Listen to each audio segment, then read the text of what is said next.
A very good morning and welcome to Media Monitor, the show that monitors and evaluates media coverage of leading stories of the week and puts the media in the spotlight. I am your host, Alicia Jali. In our lineup today, we start by discussing today's newspaper headlines and the coverage of Lesotho's coalition leaders that met with King Letsie III in Maseru to pave the way for the reopening of Parliament, as well as the general suspected of involvement in last week's attempted coup. The outbreak of the Ebola virus disease in West Africa is a crisis and also a public health emergency of international concern.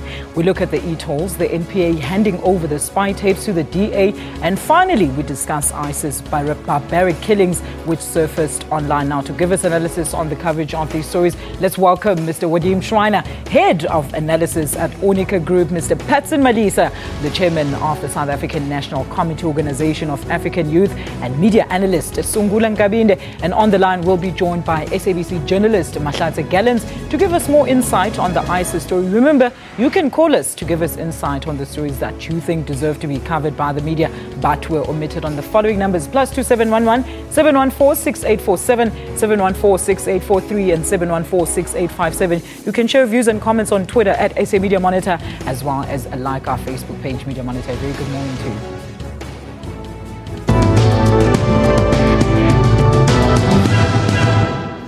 Now, as tradition, before we go into discussion with the stories that made headlines throughout the week, let's first take a look at today's newspaper headlines panel. A very good morning to you, gentlemen. Women's Month is finally over. Welcome back to my all-men crew. Let's start with you, Sungula. What's happening in your news today? Morning, Alicia. The Sunday Independent goes with a big headline: Mdluli tears NPA apart. And this is basically about Lawrence Mrebi putting counter charges against the NPA because they charged him with corruption for dropping charges against the previous head, Richard Mdluli. And he said that these charges, it wasn't his mandate to do what he did. So now they think he's charging them with defeating the ends of justice because it wasn't his mandate to follow the process that led to him dropping those charges. So yeah, that's a big story on Mdluli. And also they're leading with a deputy minister from the previous cabinet being charged with drug syndicate. Now we remember there was Siyabonga previous wife who was arrested for drugs, and it seems a similar story has now emerged with a previous deputy minister who has not been mentioned being involved in a drug syndicate as well. All right. Wadim, what's making headlines for you today? Well, as the resident Afrikaans speaker here, which I'm not, but at least I'm trying. Thank you, Wadim. You're welcome. Rapport is opening up with a story on the latest transformation plan around rugby. It's not the first time. This is, again, something secret that they're all talking about. I'm not too much into rugby, so for me, more interesting, the headline story is on page 3, which deals with the increasingly high cost of private healthcare in South Africa, which puts us on a health quality assessment survey at the very end. So in other words, compared to countries such as the United States, which pay similar amounts of money as we do, we don't get the same type of quality private healthcare as they do. And I think it's a very important aspect because we keep on hammering about the quality of the public healthcare system, which is bad, we know that, but there's plans in place. This one focuses on actually what we're getting for the lots of bucks that we're paying in the private healthcare. Turns out it's not a lot, and I really hope that this is a discussion that's going to go and continue going throughout. It's in the city press as well, so hopefully this is something. It is. All mediums also. Well, it's the same, obviously, in our report and city press being the same stable, so they have the same article and the translation in there. But I really do hope that somebody's going to go and pick up on a survey and continue the discussion. We need to go and talk about private healthcare as well. Thank you so much, Wadim. Patson, what's making headlines for you today? Well, my paper of choice is the City Press, and the major headline there is Etolls split ANC's top 6. So, as many of you may know, the Premier of Gauteng has instituted a panel for review of the Etolls, and one of the parties that are supposed to be participating in that is SANRA. And it appears, according to City Press right now, that at Luthuli House there has been some sort of instruction by the SG himself to tell them not to participate, whereas the deputy SG has told them to participate. So apparently there is quite a bit of a squabble on that, but there is nothing from the horse's mouth. So, yes, we might We'll as see. well. Yes. All right. Well, there you have it in your news headlines. Now, in our top story today, calm is slowly returning to Lesotho following last weekend's coup carried out by the country's army. Media Monitor producer Sungula Nkabinde reports. The coup that led to Lesotho Prime Minister Thomas Thabane fleeing to South Africa has been widely criticized by African leaders. Leaders of the fragile coalition government have since recommitted themselves to working together, although there is a possible vote of no confidence against Prime Minister Thabane when the country's parliament recommences. We are happy because even the international community, SADC and everybody is saying nowhere in the world you can just, willy-nilly shut or suspend parliament. Lesotho citizens had this to say. I just want everything to go back to normal and to see the parliament opening again. Would like to feel safe in our own country. Security has been beefed up around the capital of Maseru. All right, now, panel, we know that SADC held talks to try and resolve the situation in Lesotho, but has the media played a very pivotal or critical role in this instance? Sungula, let's start with you. I think the media's role, we're very far, we're not that far removed from the situation, given that Lesotho is landlocked here. And we have a lot of Lesotho people residing in the country.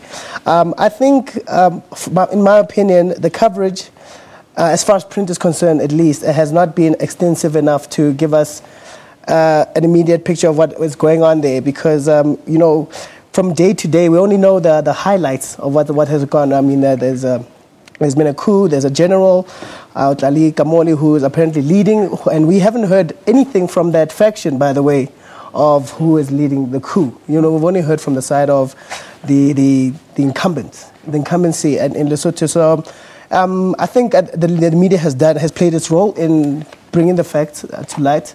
And I don't think there's any more criticism that can be laid upon the media in the way they've covered this particular story. Wadim, are you happy? No, I'm not, as to be expected. But I'm more actually puzzled. For me, I think the Lesotho crisis came as a complete surprise to the South African press. They were not prepared for it, and I'm always surprised that our press in South Africa is very, very prepared when it comes to big events happening overseas. I mean, we know everything about the Crimean crisis. We know everything about Russia.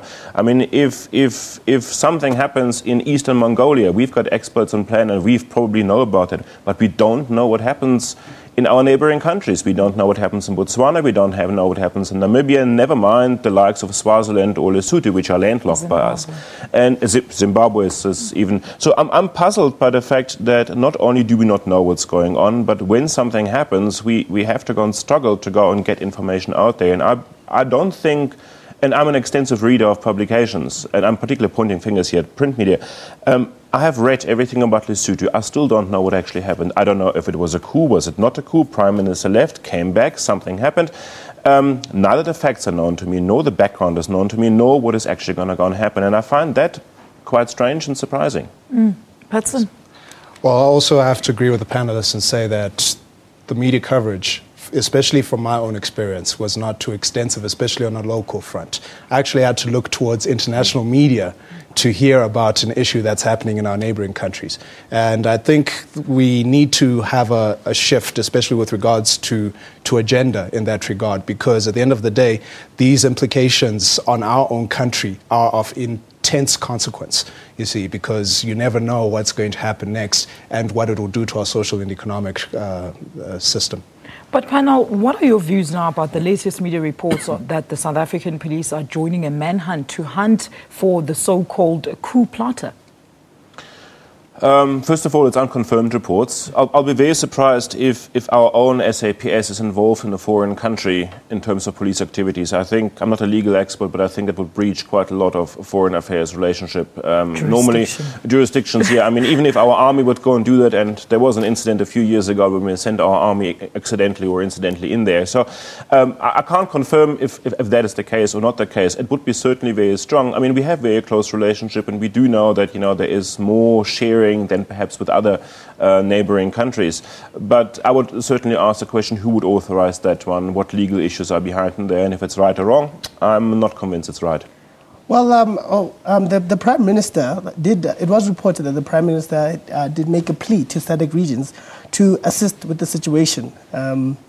Apparently, he was quoted as saying things are out of control. He was also reported as coming to speak to Jacob Zuma himself. Those reports were not confirmed.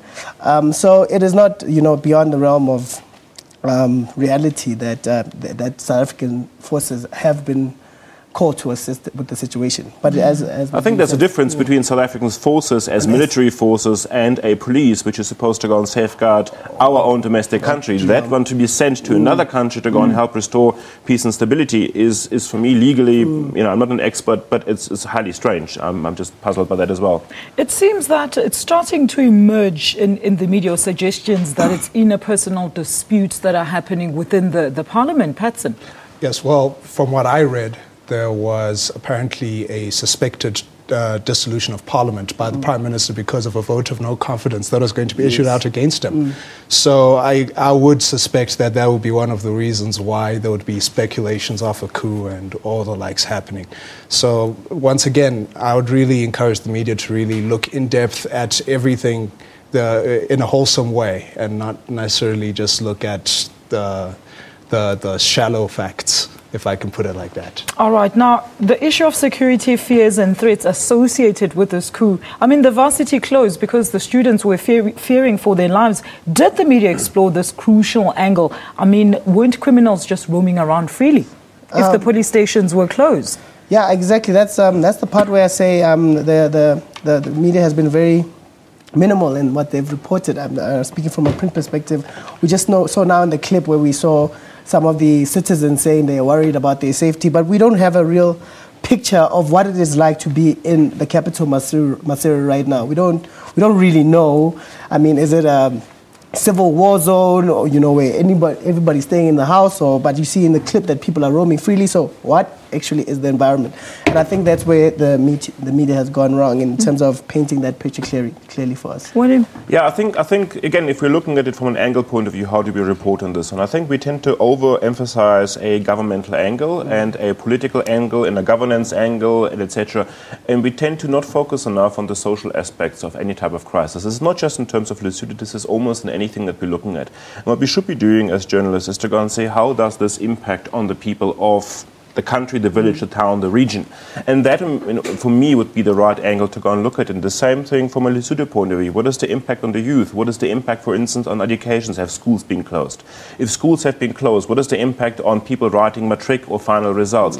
Those are, for me, the stories that are touching the heart of the people and are really on the ground, that should be explored, but aren't, because all that we are focusing on is it government, is it politics, what's the Prime Minister doing? Frankly, the Prime Minister fleeing to South Africa is a short story, but that's his personal ego problem. But what happens to the people is what really matters. Patson.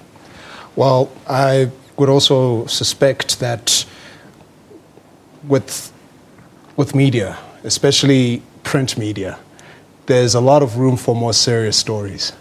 And I think they should make more room for issues, especially with regards to Lesotho, especially in the coming days, because that's going to definitely impact on us. Like I have said, that there are social and economic consequences towards a neighbor struggling, you see, because it's our resources that are then taken in to help, and that could have been used for social welfare in our country and all the likes. Do you think that the media has fully informed its audience about the true state of affairs, including the current political status in the country, Sungula? I think they've done what they can. I think also we have to take into consideration especially in print media, the resource factor. We all know in the media that print is sort of going through a transition, and there are very limited resources nowadays. And the choice to be able to cover Lesotho in the full extent that we would like would require resources which are perhaps better needed here in the country to cover stories that are more relevant to the South Africa. So, right. I mean, that could be an issue as well. All right, let's take our first caller, Kondile from Mangaung. A very good morning to you. Thank you for joining us. Your comment, please. Yes, Alicia. Again, on the issue of Lesotho, I think your analysts there are spot on to say how do we expand the coverage to neighboring countries, whether you're talking Namibia, Botswana, and so forth, because really if there is instability in those countries, it then means there could be a possible instability in the country itself, South Africa. So I think even the fact that the president of the country has to be applauded for bringing all the parties on the table, making sure that the English agreement, the parliament is being open in Lesotho, and so for South Africa, it's a good story, and I am sure that most South Africans would want to hear that. Not only from SABC, I must indicate SABC has done a good work on that, but not only from SABC, but from the broad media, because most of the time the focus is more it's more inward rather than teaching us about other countries, because South Africa is playing a key role into these neighboring countries, and sometimes we even pride ourselves that we are in New York of Africa, but people are not being educated about Africa, and so I think that is where our media, South African media, is losing a point. It's looking more inward, commissions, inquiries, and so forth. All right, Kondile, thank you so much for your comments there. Well, for the very first time, media getting compliments there. A very good thing to hear for the first time. Well, we're going to take a very quick ad break, and when we return, we're going to discuss the coverage of the Ebola epidemic. Join the conversation by calling us on +2711 714 6843, 714 6847, 714 6857, and let us know which stories anywhere you are you feel we're not adequately covered by the media. Share your views and comments on Twitter at SA Media Monitor, and of course like our Facebook page, Media Monitor. Don't go anywhere.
Welcome back to Media Monitor. You can still be part of our discussion by calling us and tweeting us. You can ask your questions too via our Twitter account at SA Media Monitor and throw them to my panel of experts. We also want to hear your views on our topics. Now, in our next story, 2 potential vaccines against the deadly Ebola virus ravaging West Africa could be available as soon as November and would first be given to healthcare workers most at risk of the exposure to the disease. Before we take a look at the insert, let's first take a call. A very good morning to you, ma'am. Morolo, very good morning to you. Thank you for joining us. Good morning, Anisha. How are you? Morning, sir. Thank you for joining us. Your comment, please. My comment is, as far as you people are concerned, you are speculating about what is happening in Lesotho. You basically don't have a clear picture of what is happening right here in the country. I think your coverage should have been more clearly on the line of getting what is happening in the country before you can actually comment on that, especially when it comes to the issue of your resources that have been taken into the country to come and do the protection to the Prime Minister. When I look at it, the President has accepted the responsibility of organ on security and political. It goes with a pack of ensuring that stability in the country or any country that is surrounding South Africa is given that type of protection. My plea to you is you should actually go deeper and understand before you can actually put a comment into what is happening in Lesotho. That is my view. Thank you so much, Morolong. I wish you could give us even a clear picture of what's going on, because that's what we've been asking for the media to do. Wadim, do you want to quickly add something there? I think both callers that we had, that basically commenters are correct. I mean, what has been reported on perhaps wasn't bad, but it's not been the full story. And we really need to go and question what is happening. Again, you know, we need to go and speak to people on the ground in Lesotho to get that information out there. We have the time. It's not, the story hasn't died yet, so maybe that's the focus for the next week. He says the issue is not resources, it's people not necessarily doing enough research to come and write properly. Patson, very quickly. Well, I will say the callers themselves have, as he has already hinted, they have put it out as we have also been discussing it. It's just a matter of media bringing out the full story in full context and making sure that nothing is left uncovered. And once again, I'll say there is more room in print media to print serious stories than some of these other stories we are seeing here. All right, let's take Yo from Mdeni. Yo, a very good morning to you, and thank you for joining us on Media Monitor. Your comment, please. Hi, how are you, Alicia? We're very well, thank you, sir. Please go ahead. Good, good. Alicia, actually, before we go further about the coup in Lesotho, I'm wondering and I'm worried about what happened to the Bring Back Our Girls. Those girls been recovered or found somewhere? Because Media Monitor, I'm not seeing you guys doing a follow-up on that story. And it's like Media Monitor needs some other institution that will monitor itself. Because I don't know what's happening. Maybe I've missed it. Can you please elaborate on that and ask your panel to clarify that matter? All right, Yo, thank you so much. Well, our mandate is we discuss the leading stories that come through every week, but he wants to hear your comments, Sungula. I struggle to hear what is his actual Well, he's question. basically saying there's no follow-up on the Bring Back Our Girls. What's happened to the girls? Have they been found? Why is there no more follow-up stories on that story?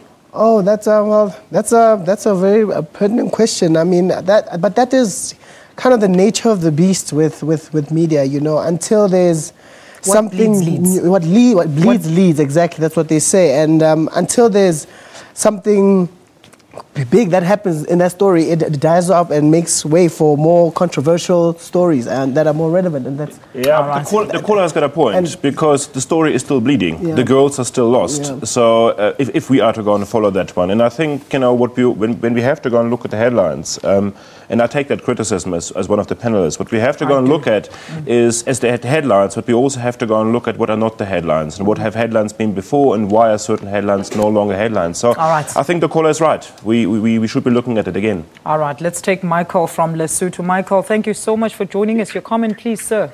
Yes, Alicia. Yes. Good morning, and your guest. Very good morning to you, Michael. Thank you. The problem with Lesotho, and I must thank you guys for giving us more info than we're getting from Lesotho inside here. Okay. Go ahead, Michael. Yes, the problem with what we're getting is what you guys are telling us is more not what's happening on the ground. You see, the problem with Lesotho is we went to have this we have this coalition government that we have now. And then there is some agreements that were made, especially in Windhoek. Okay. We are in this predicament that we are because some of the people, especially the Prime Minister's party, they are not sticking to what's been agreed in Namibia. And he's using the loopholes that are provided for him in the Constitution to get where we are. You see, and we are only getting from you, you know, the facts that what's now being turned into a coup.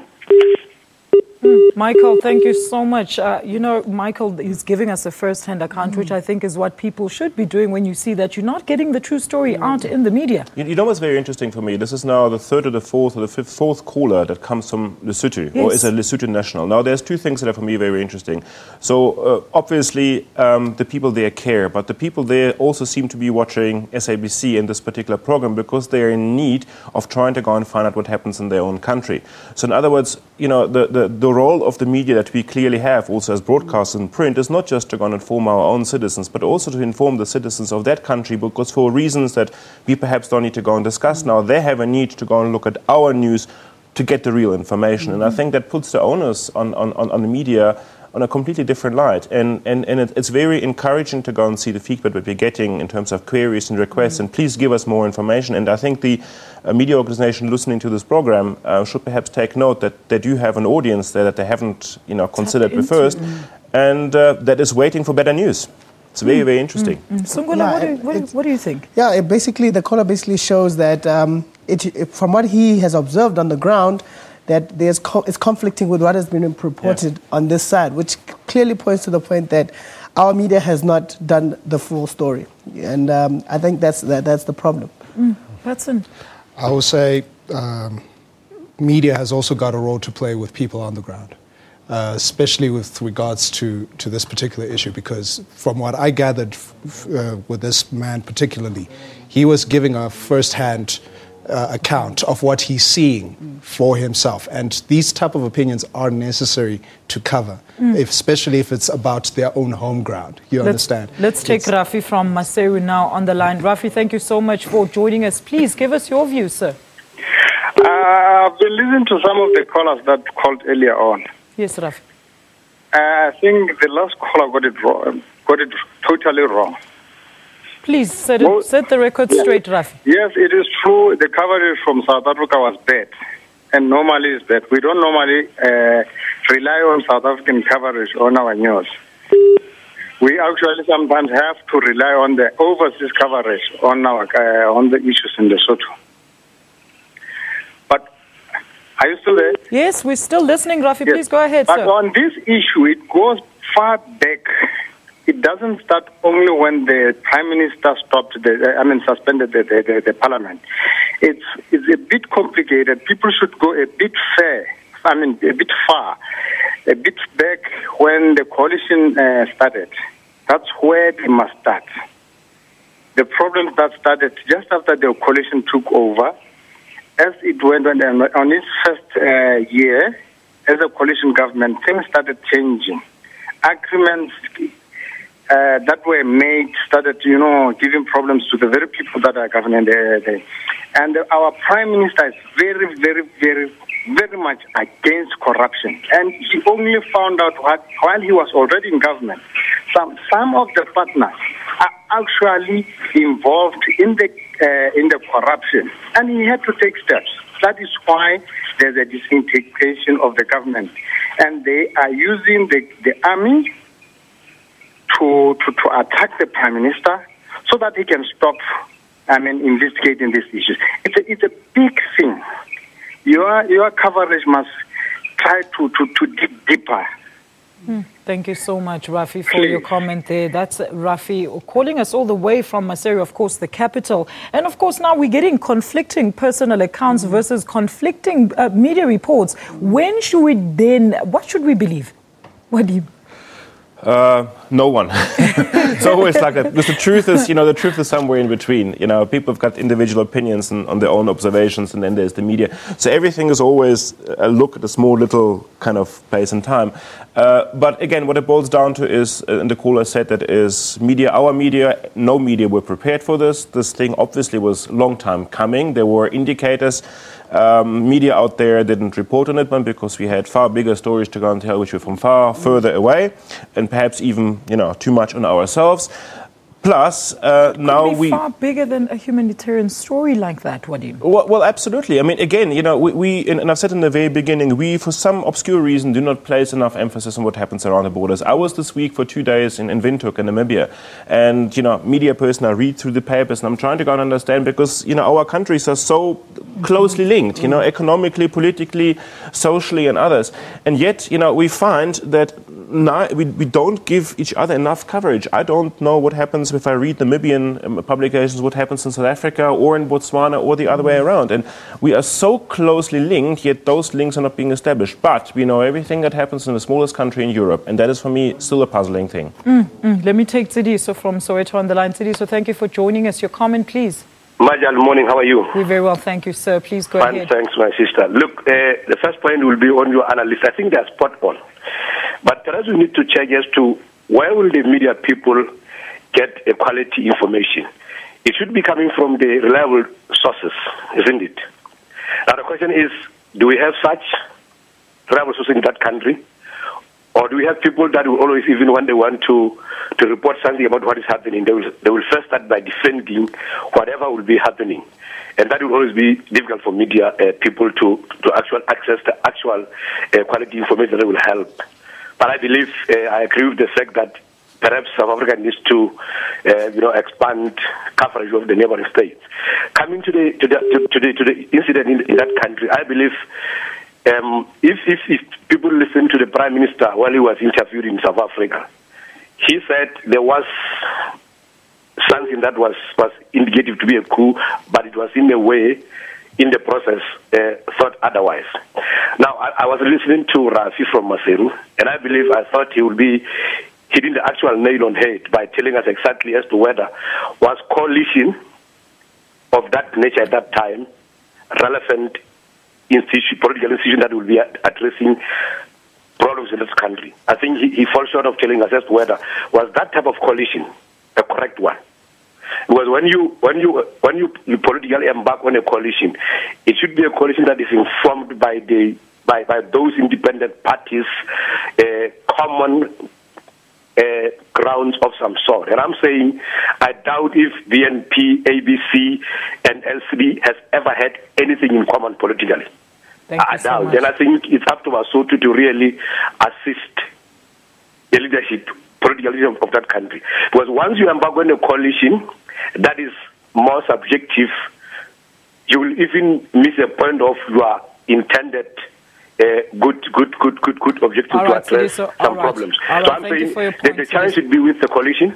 It should be questioned. Was it a proper coalition? Was it informed by objectives that will assist the country? Or was it subjective for individual to get seats in parliament? All right. I think that is where it should be engaged. Thank you. All right. Well, there's Sidiso giving his, there seems to be there's a general interest in this story by people in South Africa. I don't know why media hasn't caught on to the trend. Well, we're going to take a very quick ad break, and when we return, more Media Monitor. Stay with us. This is SABC News.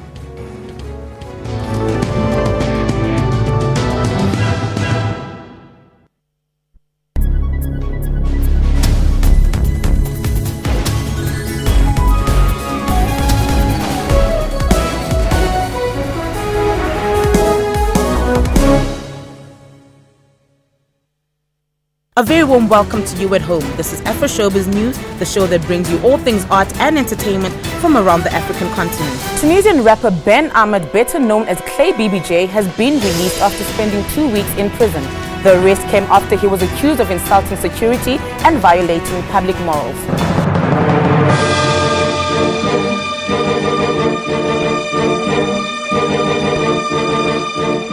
The songs sung by the artists criticized the current situation in Tunisia. That's Afro Showbiz. Catch us every Saturday evening at 7:30.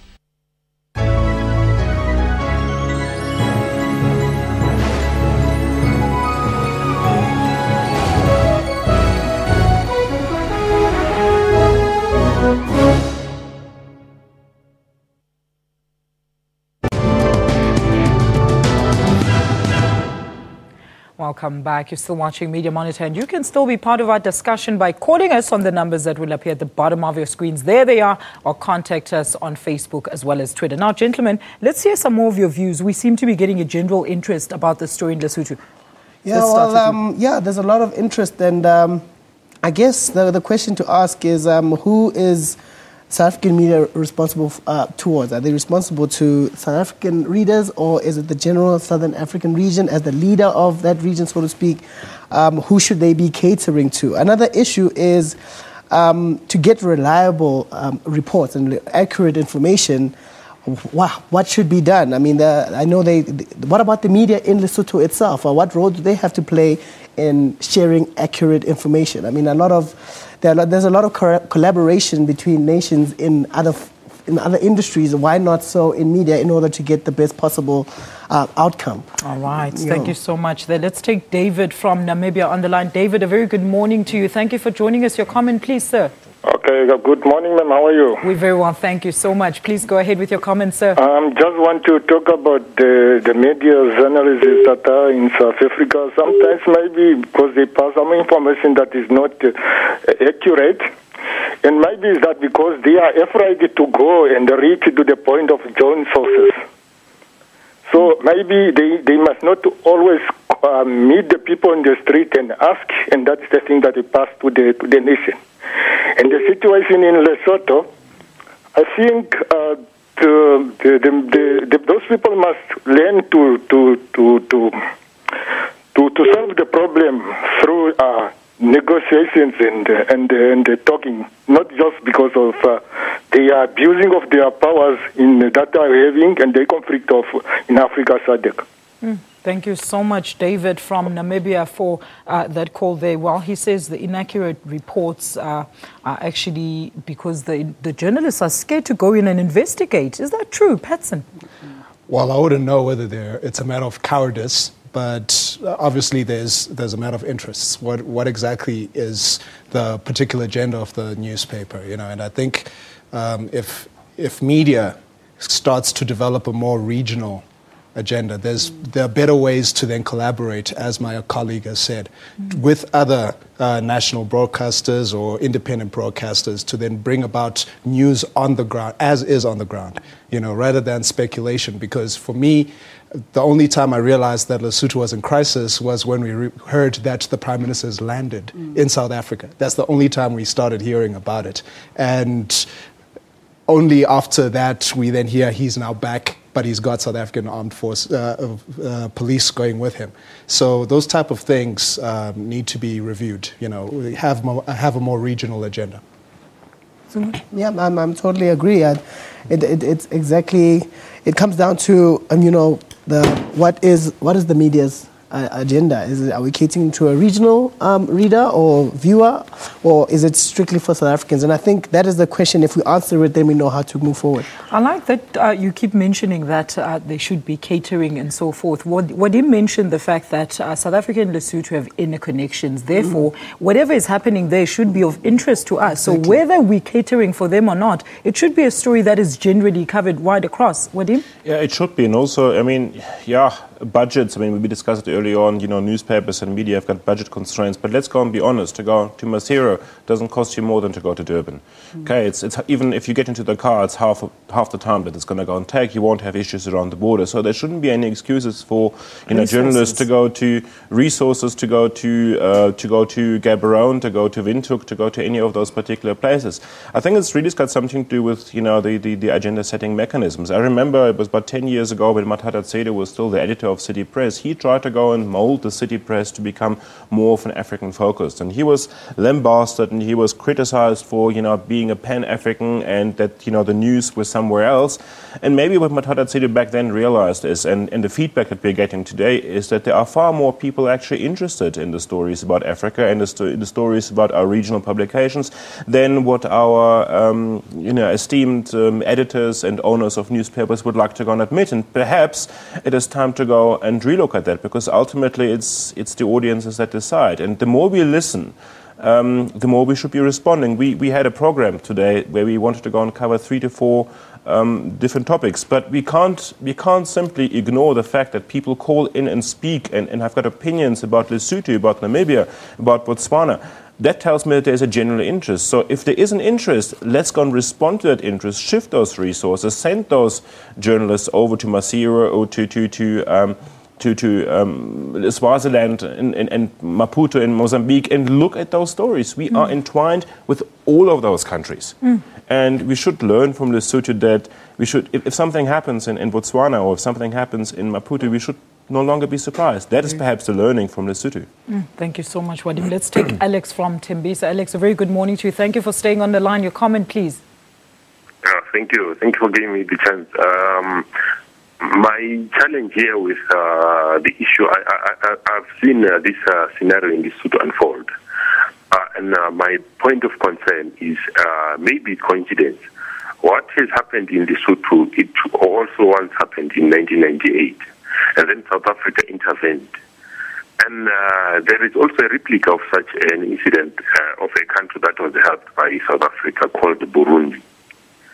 And my main reason to highlight this is inefficiency of our foreign relations. As much as we can try to depend on the media to inform us, I think the attaches in the Ministry of Foreign Relations can do more.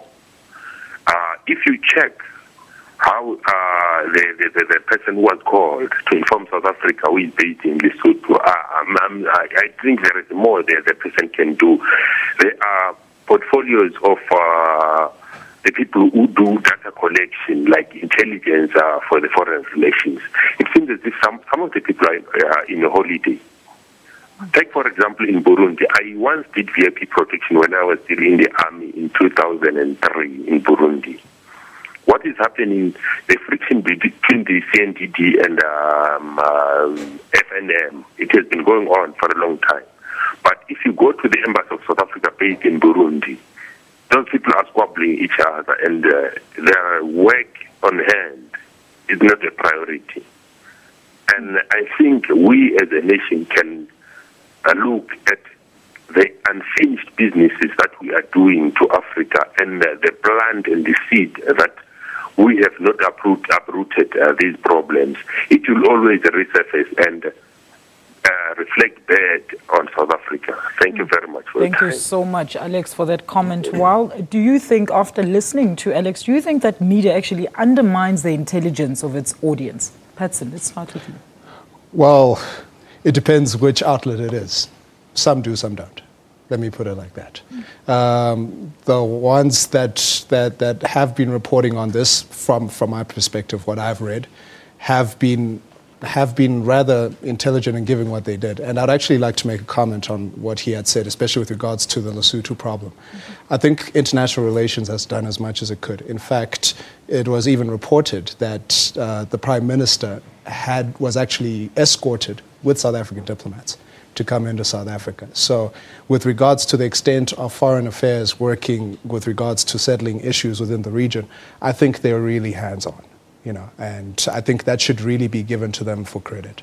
All right, very quickly, Wadim. Yeah, I concur. I think Foreign Affairs has done extremely well, and I think they've managed it to the best of their knowledge. They've also kept us up to date with what it is that they're doing. So I think, that particular aspect they do very well, much better than some of our other international foreign relations, particularly to some of the Asian countries. So, that's going pretty well. I don't think that media are underestimating the intelligence of their readers. I don't think it's a question of intelligence, but I think they could do with more research, trying to go and find out what it is that readers want and tweak it more. And I think that is where our media lack. We take the audience for granted. We think that we know what they want, and I think clearly we don't. And I think that's maybe what media should be doing. Spend more money on research, trying to go and find out what the audience wants.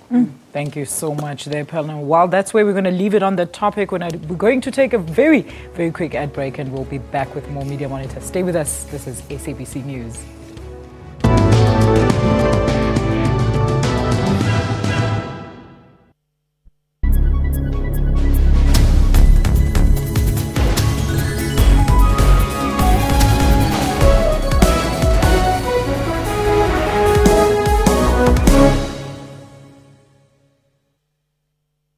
Your World provides trusted world, continent and local stories. We deliver breaking news from across the globe and information on the latest top stories on business, technology, politics and sport. Analysis of the big global business and economic issues as they affect consumers and investors. Make sure you don't miss Your World, weekdays between 11 and 12 midnight. We keep the nation fully informed.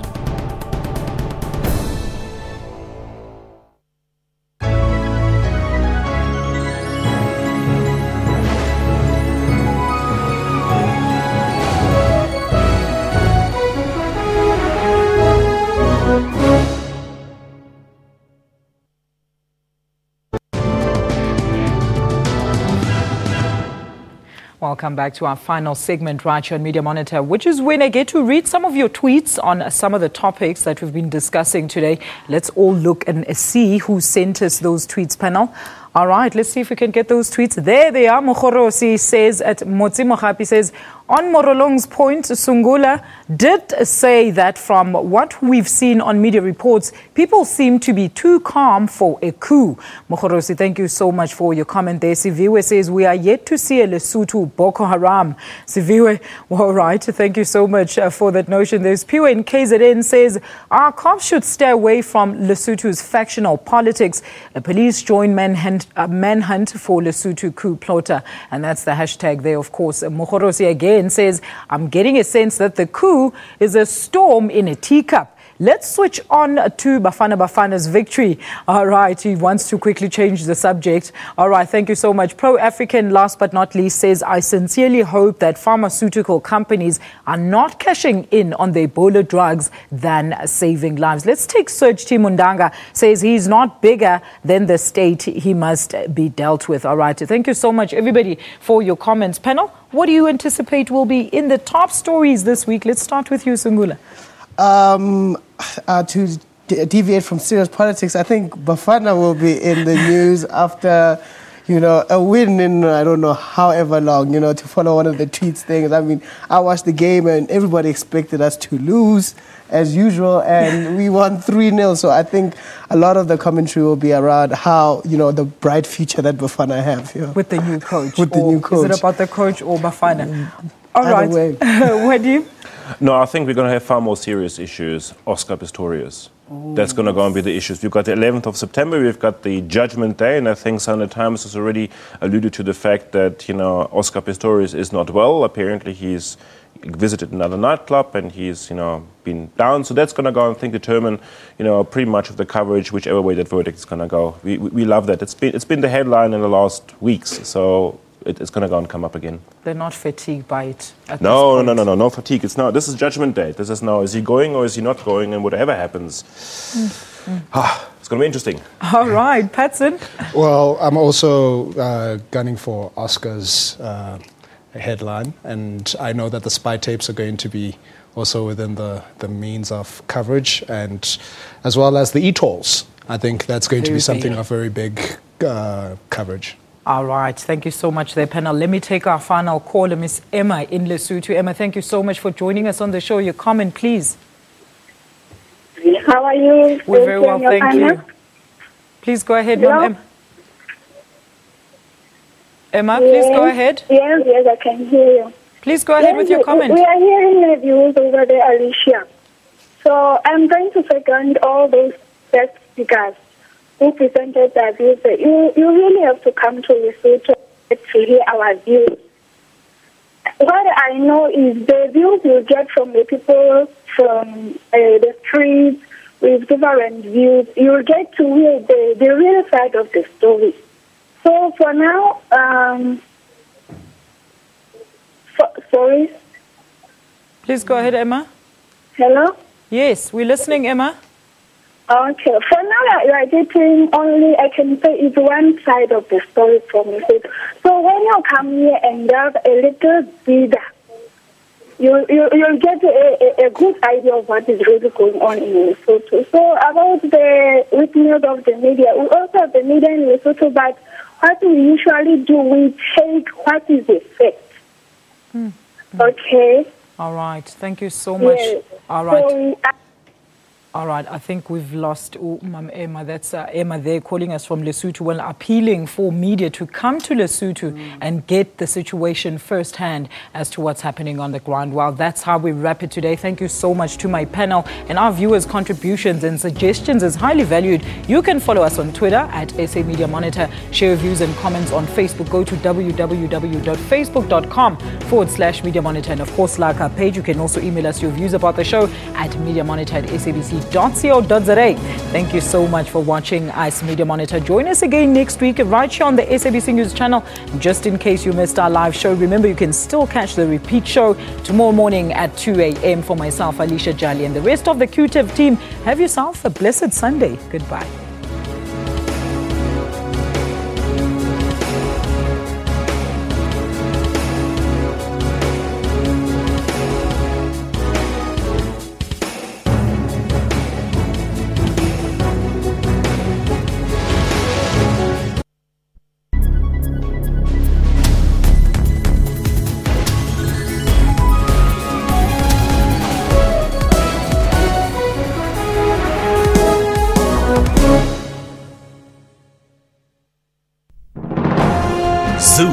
into Africa. This is Namibia. The president is Mr. Hifikepunye Pohamba.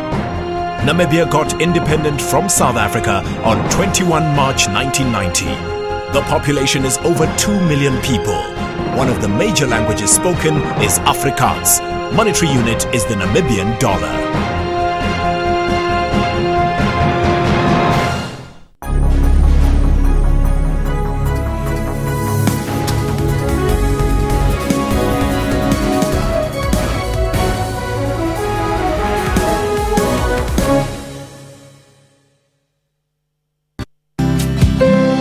It's impossible for a person to walk in his destiny, his full destiny, without receiving Jesus. When we are born, we embark on a journey, and that journey is to find God. Francois de Jager's journey from a troubled little boy to the pastor of a dynamic young evangelistic crusade called Salvation 10 began at an early age. I can remember when I was a very little boy, my father was an alcoholic and my mother had an affair with another man. I got so confused, I was left empty. Because of that split up with my parents, this emptiness just got bigger and bigger, and I became more aware of this emptiness in my heart. Francois' misguided attempt to fill the void in his life was to start smoking.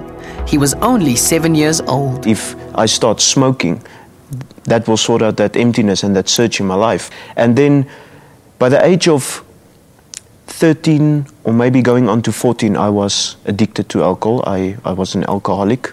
I also got expelled from school because of alcohol and drugs. To make a very long story short, I ended up on the street because nobody ever wanted me. Nobody, because I turned out to be this washout in their eyes. Francois ended up staying with his father, who himself was staying with some friends. Francois continued in his drinking ways, and it all ended badly one night. I don't know how to describe it. People afterwards, after the whole event, told me I ran around and wanted to grab the children and say, I'm Lucifer, I want the children. I really wanted to be violent against my father. And the person whose home it was, he came to me and said, Francois, I don't agree with this behavior. I give you 10 minutes and then you pack your bags and you're out of my house. I turned around and I went to the kitchen and I got 2 steak knives. And I really wanted to kill this man. He phoned the police, and about 10 or 15 minutes after that, the police were there. And I went to jail for attempted murder, but miraculously, like many parts of my life, I don't know how it works, but miraculously, I got released without any charges or anything. And once again, I landed up on the street. I started really to go into more drugs and more alcohol. I was just sleeping on the street. And there was this particular couple, a young married couple, and somehow they heard about me and they had compassion on me, and I believe that's the Holy Spirit. And they said to me, Francois, we will give you a place to stay. We will take you from the street on one condition: you must go for a rehabilitation course. Francois' resolve didn't last too long. He was back to his old ways. When he got home one night from drinking, the couple were waiting for him. They just looked at me with tears in their eyes. Obviously, I was too drunk to feel sorry. I said, well, this is the way of life. And they decided that they will invite me to go to church with them the next Sunday. I had absolutely no desire to go to church. I didn't know what to expect. I was very, very nervous. I knew nothing about Christianity. As I was sitting there, they started praise and worship, and then the preacher came on the pulpit, but he didn't preach. He was just standing there with a mic in his hand and closed his eyes and with one of his hands in the air. I was confused. All of a sudden, in this very quiet atmosphere, the youth started to jump up with flags and they started running around, and people started singing spontaneously, praising God and worshiping God. What happened next changed Francois' life forever.